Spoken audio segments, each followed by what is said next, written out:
¿Debería España pedir disculpas a México por lo sucedido durante la conquista? Seguramente han escuchado sobre esto en los distintos medios de comunicación y redes sociales que nos rodean. Siempre con muy variadas reacciones. A mi parecer, la más preocupante es la reacción que ridiculiza esta idea, sobre todo viniendo de los propios mexicanos. Por parte de los españoles puedo entenderlo, al menos en algunos de ellos, sobre todo los inclinados hacia tendencias reaccionarias e ignorantes, que lamentablemente no son tan pocos como quisiéramos pensar. Desde hace mucho tiempo he querido hacer este video, pero siempre lo postergué porque lo consideré un tema sensible. Hace poco volví a ver una mención sobre lo mismo, aunado a la situación mundial que atraviesa México, en la que se está viendo particularmente afectado. Fue entonces que decidí hacer un video al respecto. Por supuesto, este es un videoensayo matizado con mis opiniones.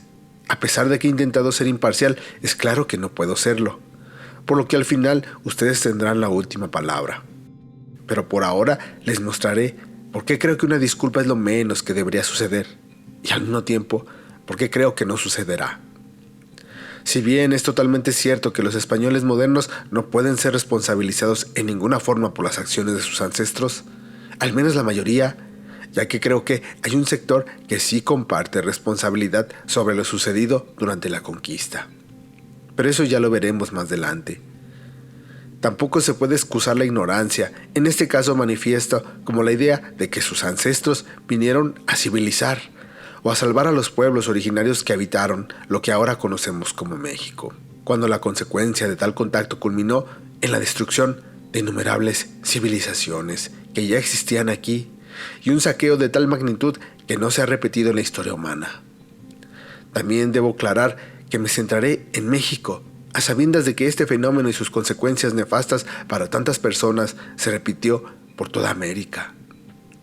La razón es sencilla: mantenerse enfocado, ya que el tema es demasiado extenso y tenía que enfocarme en algo cercano. Pero definitivamente creo que España le dé una disculpa en general, no solo a México, sino a los pueblos originarios.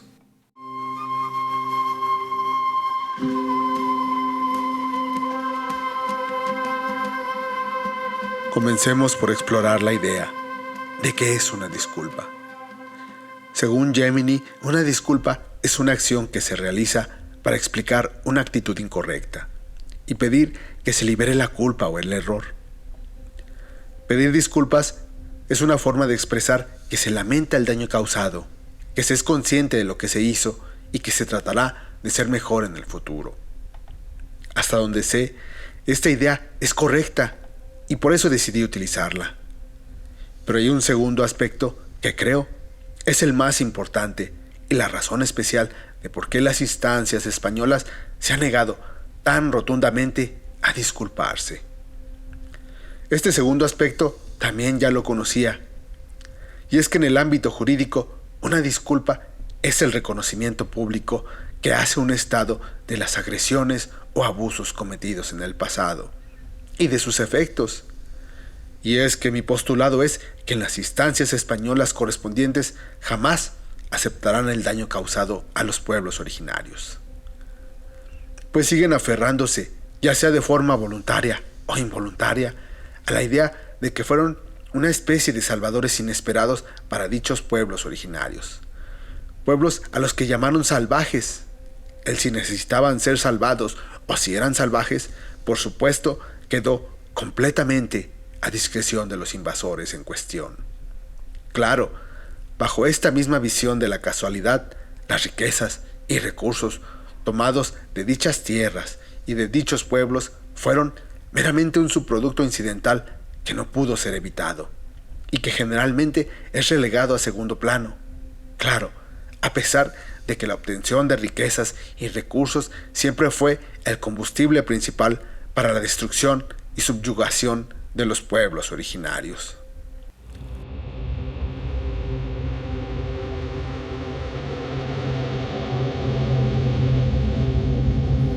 Por otro lado, hay una latente evasión de la responsabilidad, pues muchas de las crónicas que señalan tales atrocidades cometidas se han vuelto parte de la llamada leyenda negra.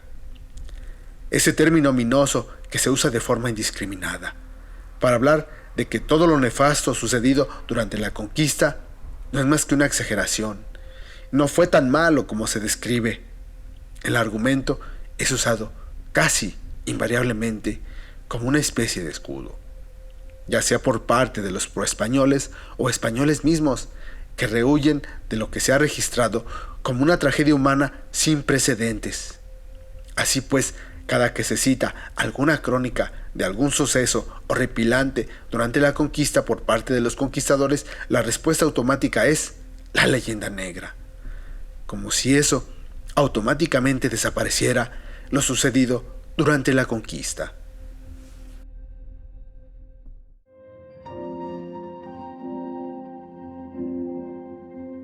Sin embargo, debo notar, al margen, que siempre he creído que la verdad tiende a alojarse en el medio de postulados extremos, opuestos, es decir, en este caso, si bien deben existir exageraciones registradas, también es lógico pensar que deben existir muchas atrocidades sin registrar y situaciones mucho peores de lo que se dio a conocer.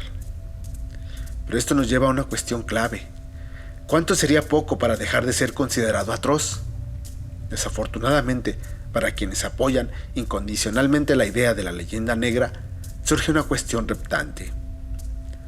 Si es verdad que la leyenda negra son puras exageraciones, ¿por qué hay recuentos similares prácticamente en toda América? Continuando con la línea inicial, ¿qué instancia española moderna puede compartir algo de responsabilidad con el daño a los pueblos originarios?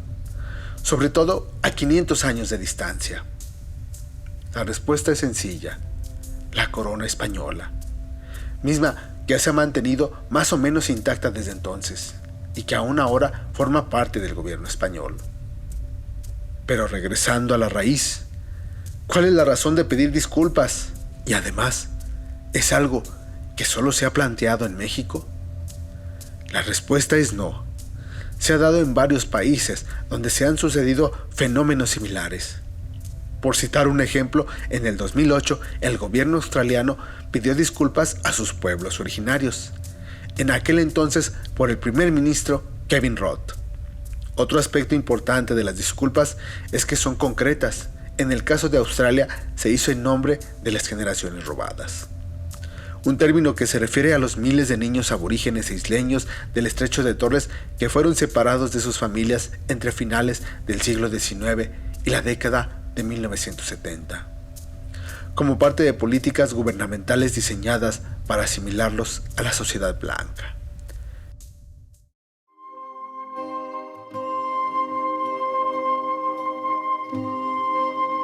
En palabras de Kevin Rudd, pedimos perdón por las leyes y políticas de gobiernos y parlamentos sucesivos que han infligido un profundo dolor, sufrimiento y pérdida a nuestros conciudadanos australianos.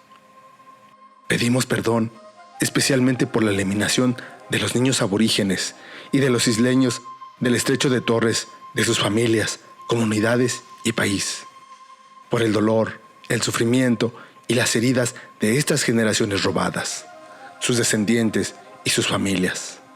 Pedimos perdón. Ese es solo un ejemplo. El gobierno mexicano solicita una disculpa por los agravios cometidos durante la conquista y colonización de México, a lo que el gobierno español se ha negado rotundamente, porque ¿cómo va a disculparse por algo que nunca sucedió? Si nunca hubo agravios durante el contacto, por lo tanto, no hay motivo para disculparse. Por supuesto, estas no son las razones dadas para negarse a disculparse. El gobierno español solo se mantiene silente e indignado sobre el tema. A continuación, pondré algunos fragmentos encontrados en internet por parte de historiadores españoles. Lamentablemente, perdí los autores, pero podremos notar claramente que está escrito desde un punto de vista altamente sesgado hacia el lado español, donde el desdén y el menosprecio hacia los pueblos originarios sigue siendo palpable. Por ejemplo, se refiere a los mexicas como una tribu, casi como si se trataran de unas pequeñas aldeas, apenas organizadas, y no las civilizaciones complejas y crecientes que ya existían. Hernán Cortés conquistó México con casi 500 españoles y aproximadamente 100,000 indígenas de una tribu mexicana. Y con esas fuerzas triunfó sobre la tribu de la que Moctezuma era el rey. Así que España hoy no tiene por qué pedir perdón a nadie. Eso no quita que en cualquier episodio de la historia de cualquier nación hay páginas que fueron lamentables. Pero España nunca permitió, por ejemplo, la esclavitud. Y eso se demuestra desde el comienzo de la exploración de Hispanoamérica, después de Colón, con las leyes de Burgos.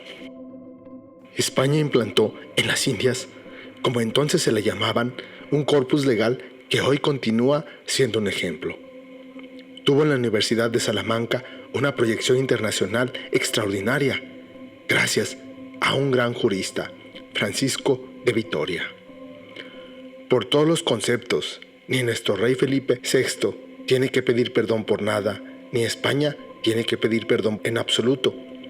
Y lo que yo le sugiero al gobernante mexicano es que estudie más de historia.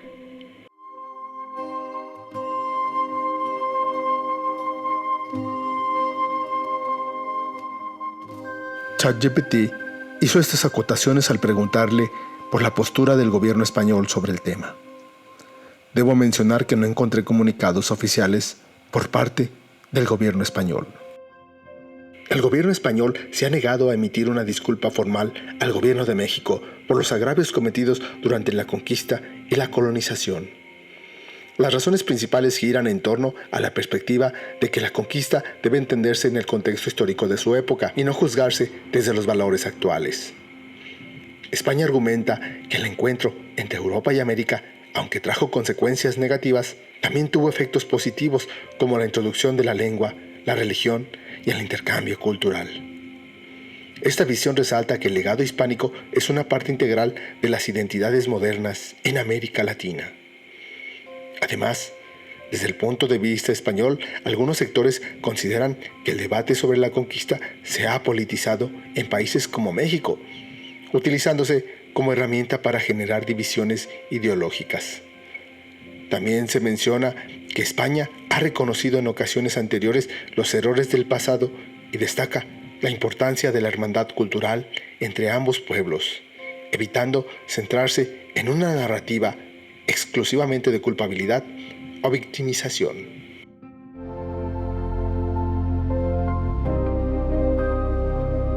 Y es que mientras, para los mexicanos, las atrocidades cometidas durante la conquista fueron algo real y tangible, para muchos españoles los recuentos son meras exageraciones.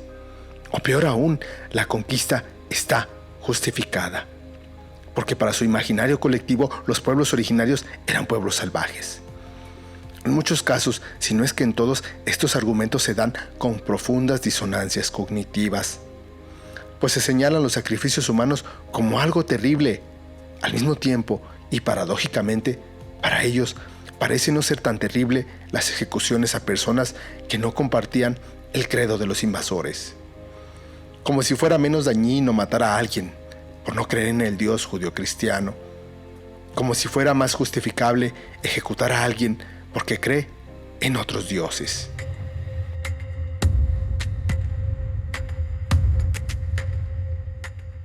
Uno de los ejemplos más tempranos y matizados es la ejecución de Carlos Chichimecatecutli Ometochtzin.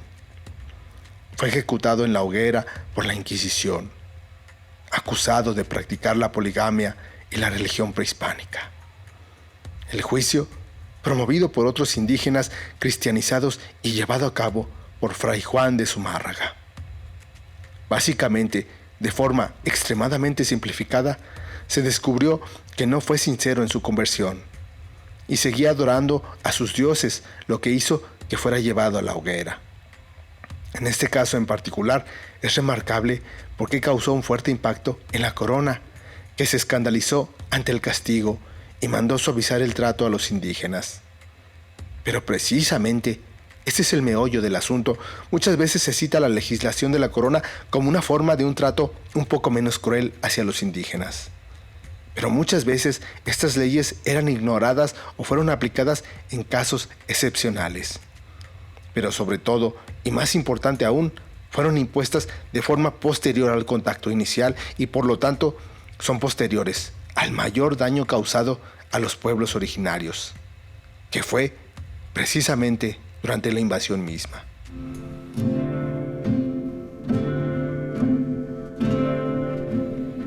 Lo cierto es que al final del asunto, la corona española jugó un papel importante en la destrucción de cientos de pueblos originarios. A pesar de que ahora intenta minimizar el sufrimiento causado, un sufrimiento extenso, premeditado y organizado con el fin último de imponerse por encima de otros grupos de personas y tomar sus recursos. Es totalmente cierto que no podemos juzgar a aquellas personas con estándares modernos. Tampoco se puede dejar de reconocer que el contexto político y social era totalmente diferente hace 500 años. Pero tampoco podemos dejar de reconocer sus acciones. Al menos desde mi sesgado y limitado punto de vista, la cuestión estaría casi totalmente fuera de la mesa si la corona española no existiera más. Pero al ser una institución que estuvo presente en aquel entonces y que se jacta de su extensión espacio-temporal hasta el ahora, la responsabilidad de tales actos le siguen hasta nuestro presente. Hay sangre de millones de personas que manchan la corona española y debe, al menos en principio, ser reconocida.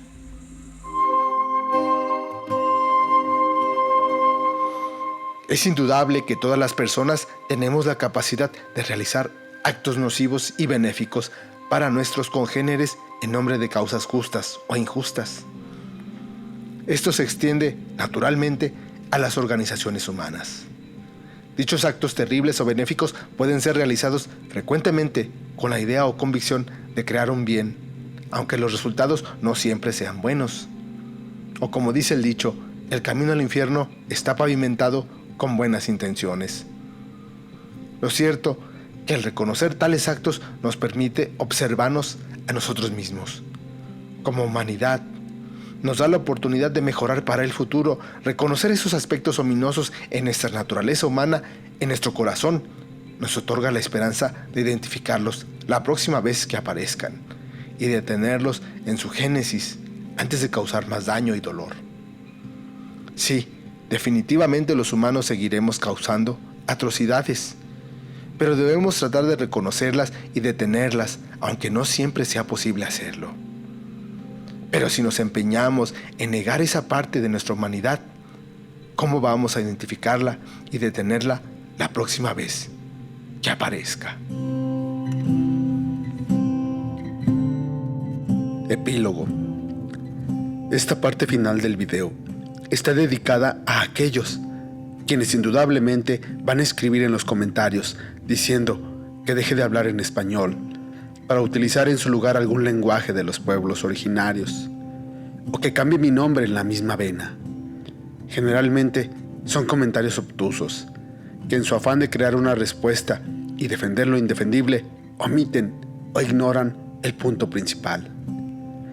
Y es que lo cierto es que la invasión exigió un precio extremadamente alto en sangre y sufrimiento, así como la desaparición de increíbles civilizaciones.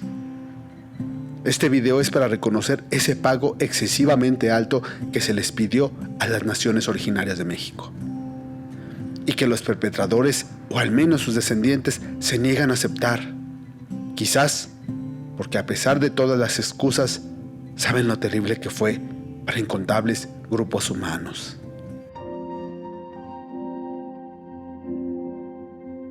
Sí, es verdad que el mestizaje dio origen a un México complejo y hermoso, y sin embargo, el sufrimiento para que todo eso pasara sigue ahí, y debe ser reconocido totalmente para que podamos crecer como humanidad y ser mejores en el futuro.